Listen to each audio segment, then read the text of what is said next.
ታላቋን አሜሪካ ለ10 ዓመት ያስጨነቀው ኦሳማ ቢንላደን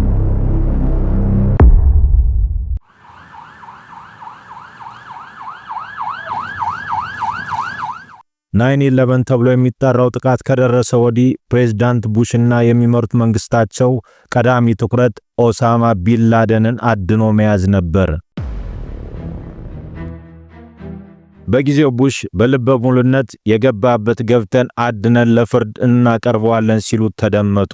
የቢንላደን መገኛ ቶራ ቦራ ተብሎ በሚጠራው የአፍጋኒስታን ተራራ ምሽጎቹ ነው ተባለ።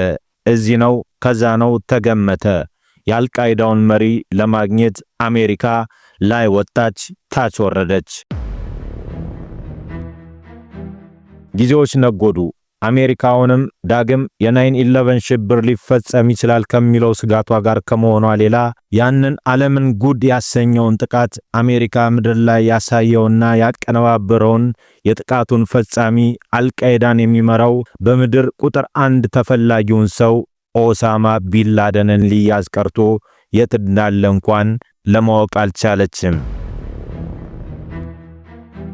በ2008 እንደ አውሮፓውያን አቆጣጠር የአሜሪካ ፕሬዝዳንታዊ ምርጫ ተወዳዳሪ የነበሩት ኦባማ ከተመረጡ በየትኛውም መንገድ የገባበት ገብተን ቢንላደንን እንይዘዋለን ሲሉ ቃል ገቡ። ኦባማ ምርጫውን አሸንፈው ፕሬዝዳንት እንደሆኑ ለአዲሱ የሲአይኤ ዳይሬክተር ሊዮ ፓኔታ የሲአይኤ ቀዳሚ ሥራ ቢንላደንን መያዝ እንደሆነ ትዕዛዝ አስተላለፉ። ሲአይኤ ቀደም ሲል ከነበረው ቢንላደን መዝገብ በመነሳት አዲስ የምርመራ አቅጣጫ ያዘ። አሜሪካ እስካሁን ቢንላደንን ለመፈለግ የሄደችበት መንገድ ላይ የሰው መገኛ አልታወቀም። የቢንላደን ሰዎች እንዴት ይገናኛሉ? ትዕዛዙንስ የሚያስተላልፈው ማን ነው? እንዴት አድርጎ? ማንስ ይቀበላል? በምን መንገድ? እንዴትስ ለቀጣዩ ሰው ትዕዛዙን ያሻግራል? እነዚህን ጥያቄዎች መመለስና ይህንን የግንኙነት መረብ ማሰስ የሲአይኤ ሥራ ሆነ። ይህንን ምርመራ ወደ አዲስ አቅጣጫ ወሰደ የተባለለት ፍንጭ ከጓንታናሞ እስር ቤት ተገኘ። አሜሪካ በሽብር ጠርጥራ ካሰረችው አንድ እስረኛ ሚስጥር እንዲያወጣ የተደረገበት ምርመራ ጫናን መቋቋም አቅቶት በተደጋጋሚ አንድ ስም ይጠራል። አል-ኩዌቲ። ሲአይኤ አል-ኩዌቲ ወይ ራሱ ቢንላደን ነው አሊያም ከቢንላደን ቅርብ ሰዎች አንዱ ነው ብሎ በማመን ይህንን ሰው መፈለግ ጀመረ። ከብዙ ድካም በኋላ የሲአይኤ ሰዎች አል-ኩዌቲን በስልክ ሲነጋገር ሰሙት። በፍጥነት ድምጽ ወደ መጣበት ስፍራ ሳተላይቶች ተነጣጠሩ። ሰው አልባ ትንንሽ አውሮፕላኖች መረጃዎችን እየለቀሙ ወደ ሲአይኤ የሚልኩ መሳሪያዎችን ታጥቀው ከፓኪስታን ራዳር እይታ ውጭ ነው ይህንን ሰው መከታተል ያዙ። አል-ኩዌቲ በሲአይኤ ዘ ቤስት ኦፍ ካይንድ አር በሚል የኮርስ መጠራት ጀመረ።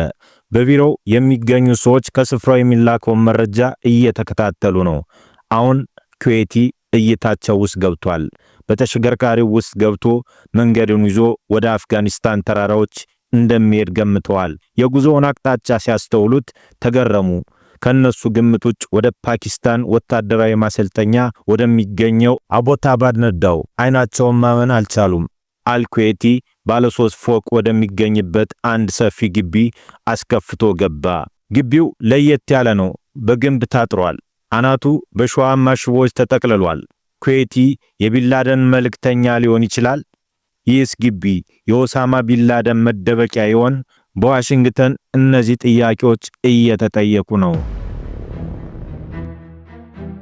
ሲአይኤ በታሪኩ በዋጋቸው ውድ የሚባሉ መሳሪያዎችን በማስታጠቅ ፓኪስታናዊ መልክ ያላቸውና ኩርድ ቋንቋ የሚናገሩት ሰላዮችን አቡታባድ በሚገኘው መኖሪያ ቤት አሰማራቸው። አንድ ቀን አል-ኩዌቲ መኪናውን ይዞ ሲወጣ ተከተሉት።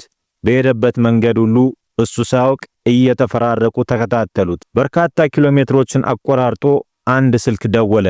በሚኖርበት ቤት አቅራቢያ ኢንተርኔት ካፌ ቢኖርም ኢንተርኔት ካፌ ፍለጋ የግማሽ ቀን መንገድ አቋርጦ ይሄዳል። አንዴ የገባበትን ኢንተርኔት ካፌ ድጋሚ አይጎበኘውም። የሚፈልገውን ሰርቶ በራሱ ሚሞሪ ካርድ ገልብጦ ኮምፒውተሩ ላይ የሰፈረው ሙልጭ አድርጎ ያጠፋዋል። ይህ ከፍተኛ ጥንቃቄ ለሲአይኤ ይህ ሰው በእርግጥም ከዋኖቹ የአልቃይዳ ሰዎች አንዱ አይንና ጆሮ መሆኑን አረጋገጡ። የሲአይኤ ሰዎች የግቢውን እንቅስቃሴ በጥንቃቄ የተከታተሉ ነው። በቤቱ 3ኛ ፎቅ ላይ የሚኖረው ሰው ግን ከሌሎቹም በበለጠ ተደብቆ መኖሩን ይጠራጠራሉ። ግቢው ውስጥ የሚኖሩ ሴቶች ወደ ገበያ፣ ልጆች ወደ ትምህርት ቤት ያለመሄዳቸው ነገር ጥያቄ ውስጥ ይገባል። በ3ኛ ፎቅ ላይ የሚኖረው ሰው አልፎ አልፎ በጣም አልፎ አልፎ በግቢው አትክልቶች መካከል ይንሸራሸራል እንጂ እንደ አልኩዌቲና ወንድሙ በፍጹም ወደ ውጭ ወጥቶ አያውቅም። ድሮን የሚባሉት ትንንሽ ሰው አልባ አውሮፕላኖች፣ ሳተላይቶችም ሆነ በስፍራው ያሉ ቃኞች ሁሉም ትኩረታቸውን እዚህ ሰው ላይ አነጣጠሩ። ዘፔሰር የሚል ስም አወጡለት። ይህ ሰው ኦሳማ ቢንላደን ሊሆን ይችላል ሚለውን ጥያቄ 1 ሜትር ከ95 ሴንቲሜትር የሚረዝመውን ቁመቱን በግቢው ሲዘዋወር በሳተላይትና በአካባቢው ካሉ የሲአይኤ ሰዎች በተወሰደ ፎቶግራፍ አረማመዱን ከጥላውና ከፀሐይ አቅጣጫ ጋር በመለካት የዚህ ሰውና የቢንላደን ቁመት ይገጥማል ወይስ ይለያያል ብለው ማስላትን ተያያዙት። ቀድሞ የቢንላደን ምስሎች የያዙ ቪዲዮዎች አንድ ባንድ ተፈተሹ። የሲአይኤ ሰዎች የያዙትን መረጃ አጠናክረው ለፕሬዝዳንት ኦባማ ቀረቡላቸው። ጥቃቱንም ግቢው ውስጥ በምን አይነት መልኩ እንደሚፈጸም መከሩ። በዚህ መካከልም ኦሳማ ቢንላደን አሜሪካ ላይ ጥቃት እንደሚፈጽም ተናገረ። የገደለ መሞት፣ አይን ያጠፋ አይኑ መጥፋት እንዳለበት በቴሌቪዥን መልእክቱ አሰማ።